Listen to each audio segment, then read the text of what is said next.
Tapping కేసులో ప్రభాకర్ రావు విచారణ కొనసాగుతోంది. ప్రభాకర్ రావుపై సిట్ ప్రశ్నల వర్షం కురిపిస్తోంది. జూబ్లీహిల్స్ పిఎస్ నుండి సిసిఎస్ ఆఫీస్ కు, ఇక అక్కడి నుంచి మళ్ళీ జూబ్లీహిల్స్ పిఎస్ కు ప్రభాకర్ రావును తరలించారు. నిన్న కొత్త సిట్ సభ్యులతో సజ్జనార్ సమావేశమయ్యారు.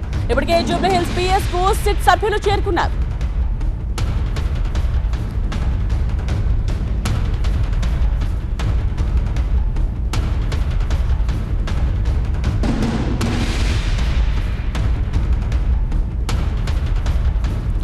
ప్రిన్సిపల్ కరెస్పాండెంట్ లైవ్ లో జాయిన్ అవుతున్నారు. దీనికి సంబంధించిన డీటెయిల్స్ తో. సో ప్రణీత, సిట్ విచారణ ఎలా సాగుతోంది? ప్రభాకర్ రావును ఎటువంటి ప్రశ్నలు వేస్తూ ఉన్నారు?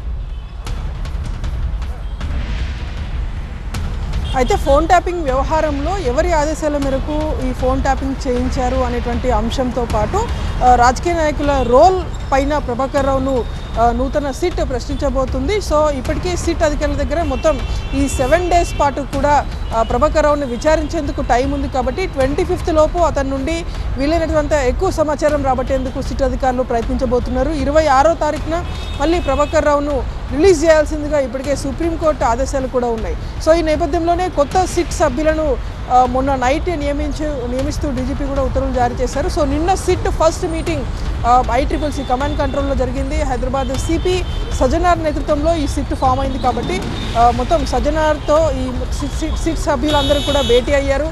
సో ప్రజెంట్ సిట్ సభ్యులకి మొత్తం ఈ కేసుకి సంబంధించినటువంటి ఇన్వెస్టిగేషన్, అంటే ఏ యాంగిల్లో ఇన్వెస్టిగేషన్ జరపనటువంటి దానిపైన కూడా సిట్ సభ్యులకి ఇప్పటికే ఒక గైడ్లైన్స్ కూడా ఇచ్చారు. సో దాని ప్రకారమే సిట్ అధికారులు కొంతమంది సభ్యులు ఈరోజు జూబ్లీహిల్స్ పిఎస్కి ఇప్పటికే చేరుకున్నారు. సో మరికొంతమంది సభ్యులు కూడా ఈరోజు వచ్చేటువంటి అవకాశం ఉంది.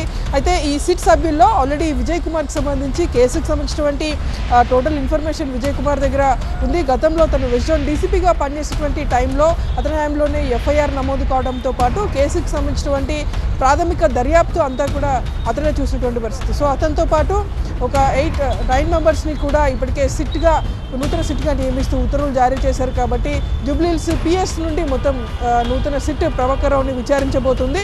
సో ఇప్పటికే నిన్న సిబితో భేటీ అయిన తర్వాత ఏ అంశాల మీద ప్రభాకర్ రావుని వివరాలు రాబట్టనటువంటి దానిపైన కూడా వాళ్ళకు ఒక క్లారిటీ ఉంది. సో దానిపైన ప్రభాకర్ రావును సిట్ ప్రశ్నించబోతుంది. సో 25th వరకు కూడా నూతన సిట్ దగ్గర టైం ఉంది. సో ప్రభాకర్ రావు చెప్పేటువంటి విషయాలు, కొత్త విషయాలపైన ఫైనల్గా ఛార్జ్షీట్ కూడా దాఖలు చేయబోతున్నారు. సో ఆ ఛార్జ్షీట్లో ఏ అంశాలు ప్రస్తావించబోతున్నారు అనేటువంటిది కూడా కీలకంగా మారింది.